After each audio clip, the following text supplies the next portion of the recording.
Assalamualaikum teman-teman. Bagaimana kabar hari ini? Baik kan? Perkenalkan, nama saya Nopia Rahmadiah dengan NIM 1904-120118, kelas D, Prodi Ekonomi Syariah. Mata kuliah Fikih Muamalah, dosen pengampu Ibu Putri Taijah MH. Nah, hari ini saya akan menjelaskan tentang konsep perkongsian syirkah dalam Islam. Nah, nanti kita akan membahas tentang pengertian syirkah, hukum syirkah, rukun dan syarat syirkah, macam-macam syirkah, dan hal yang dapat membatalkan syirkah. Sebelum pembelajaran, alangkah baiknya kalian siapkan buku tulis dan pulpen. Baiklah, langsung saja ke materi pembelajaran. Selamat menonton. Apa sih yang dimaksud dengan syirkah? Syirkah berasal dari akar kata bahasa Arab, yaitu syarika yashruku syirkotan, yang berarti mitra atau sekutu atau kongsi atau serikat. Secara bahasa, syirkah adalah al-ikhtilat, yang berarti penggabungan atau percampuran. Jadi, secara bahasa, syirkah adalah bentuk percampuran atau kerjasama. Menurut syara, syirkah adalah adanya dua hak orang atau lebih terhadap sesuatu, atau berarti persekutuan usaha untuk mengambil hak. Menurut istilah ulama fikih, syirkah adalah suatu akad kerjasama antara dua orang atau lebih untuk suatu usaha tertentu, di mana setiap pihak memberikan kontribusi dana dengan kesepakatan bahwa keuntungan dan kerugian akan ditanggung bersama sesuai dengan kesepakatan yang telah ditentukan. Jadi, syirkah adalah suatu akad antara dua pihak atau lebih yang bersepakat untuk melakukan suatu usaha dengan tujuan untuk memperoleh keuntungan bersama.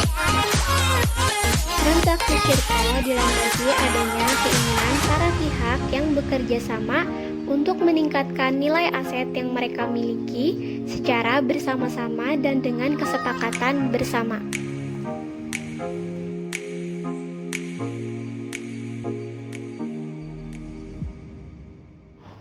Syirkah hukumnya diperbolehkan atau disyariatkan berdasarkan Al-Quran dan hadis serta ijma kaum muslimin. Firman Allah Subhanahu wa Ta'ala yang artinya sesungguhnya kebanyakan dari orang-orang yang berserikat itu sebagian berbuat zalim kepada sebagian yang lain, kecuali orang-orang yang beriman dan mengerjakan amal yang soleh, dan amat sedikitlah mereka ini. Quran Surah As-Sadd ayat 24. Dari Abu Hurairah, Rasulullah bersabda, sesungguhnya Allah Azza wa Jalla berfirman, aku pihak ketiga dari orang yang berserikat, selama salah satunya tidak mengkhianati pihak lainnya. Kalau salah satunya berkhianat, aku akan keluar dari keduanya. Hadis riwayat Abu Dawud. Ijma ulama mengatakan bahwa muslimin telah berkonsensus akan legitimasi syarikah secara global, walaupun perbedaan pendapat dalam beberapa elemen daripadanya. Maka secara tegas dapat dikatakan bahwa syirkah dalam usaha diperbolehkan dalam Islam.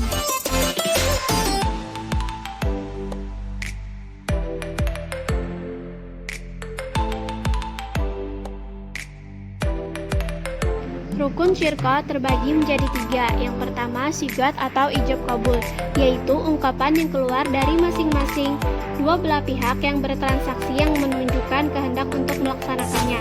Yang kedua, orang yang berakad, yaitu dua belah pihak yang melakukan transaksi. Yang ketiga, objek akad, yaitu modal dan pekerjaan, yaitu modal pokok syirkah. Ini bisa berupa uang atau pekerjaan.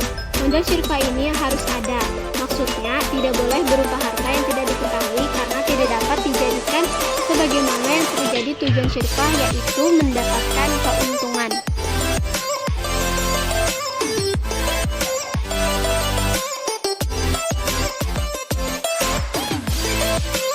Syarat syirkah terbagi menjadi 4. Yang pertama, syarat lafaz, yaitu kalimat akad hendaknya mengandung arti izin untuk menjalankan barang persyarikatan.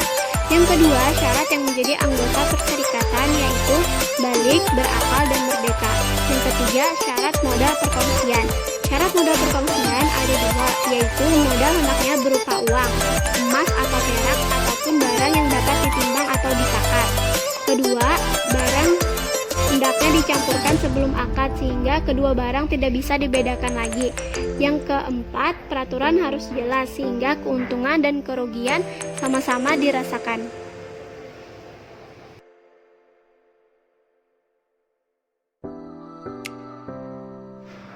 A. Syirkoh amlak.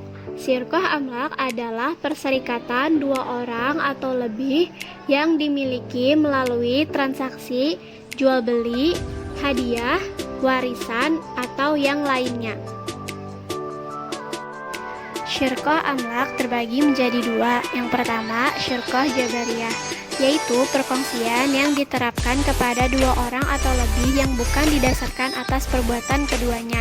Yang kedua, syirkoh ikhtiyariyah, yaitu perkongsian yang muncul karena adanya kontrak dari dua orang yang bersekutu.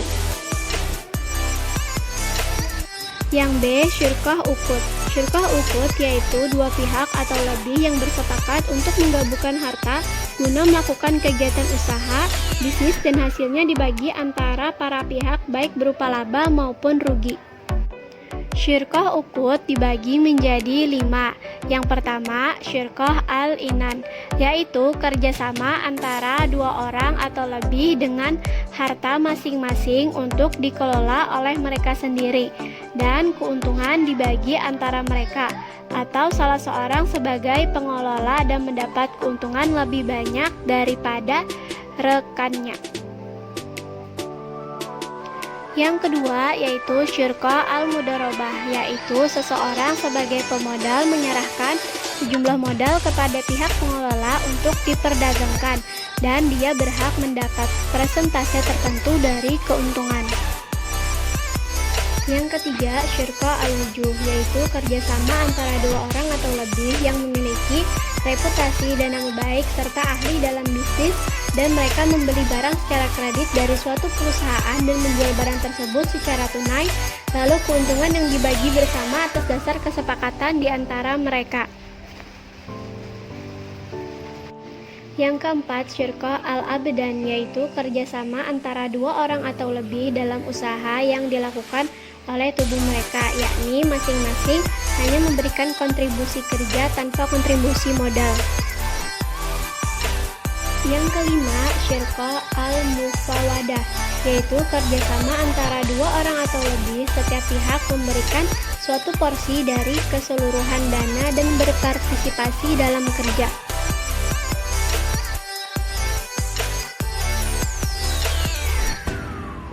Sebab-sebab yang membatalkan syirkoh secara umum. Yang pertama, pembatalan oleh salah seorang anggota serikat.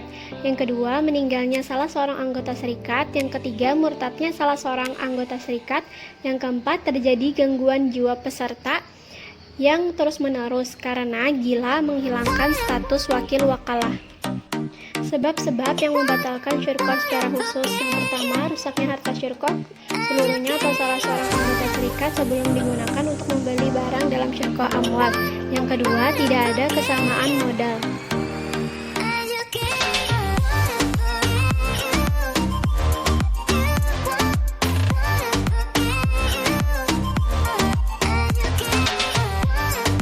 Bagaimana jika harta yang dikongsikan adalah harta warisan? Apakah boleh? Apabila harta yang dikongsikan adalah harta warisan, maka diperbolehkan. Akan tetapi haruslah memperoleh izin dari seluruh pemilik harta tersebut.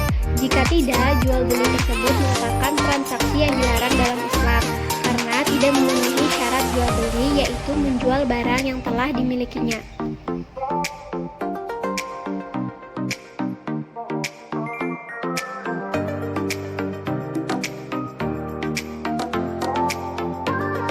Bagaimana syirkoh pada mobil dan apakah boleh salah satu syarik menjadi pekerja? Syirkoh mobil termasuk dalam syirkoh aliyah dan boleh bagi syirkoh mempekerjakan untuk menjadi seorang supir mobil itu dari selain syarik.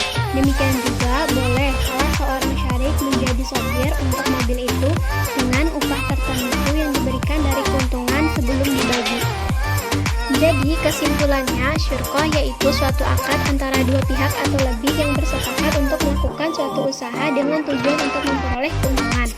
Syirkoh hukumnya diperbolehkan berdasarkan Al-Quran dan hadis serta ijma kaum muslimin. Rukun syirkoh ada 3, yaitu sigot atau ijab qabul, orang yang berakad, dan objek akad. Syarat syirkoh ada 4, yaitu syarat lafaz, syarat yang menjadi anggota perserikatan, syarat modal perkongsian, dan peraturan. Macam-macam syirkoh terbagi menjadi 2, yaitu syirkoh amlak dan syirkoh uqud. Syirkoh amlak terbagi menjadi 2, yaitu syirkoh jabariyah dan syirkoh ikhtiyariyah. Syirkoh uqud terbagi menjadi 5 macam, yaitu syirkoh al-inan, syirkoh al-mudharabah, syirkoh al-wujuh, syirkoh al-abadan, dan syirkoh al-mufawadah. Sebab-sebab yang membatalkan syirkoh secara umum terbagi menjadi 4. Pembatalan salah seorang anggota serikat, meninggalnya salah seorang anggota serikat, murtadnya salah seorang anggota serikat, terjadinya gangguan jiwa. Sebab-sebab yang membatalkan syirkoh secara khusus, rusaknya harta, dan tidak ada kesamaan modal. Baiklah, itu tadi pembahasan materi kita pada hari ini. Thank you for watching. Semoga materi hari ini dapat bermanfaat. Wassalamualaikum warahmatullahi wabarakatuh. Oh ya teman-teman, jangan lupa like, comment, share, and subscribe.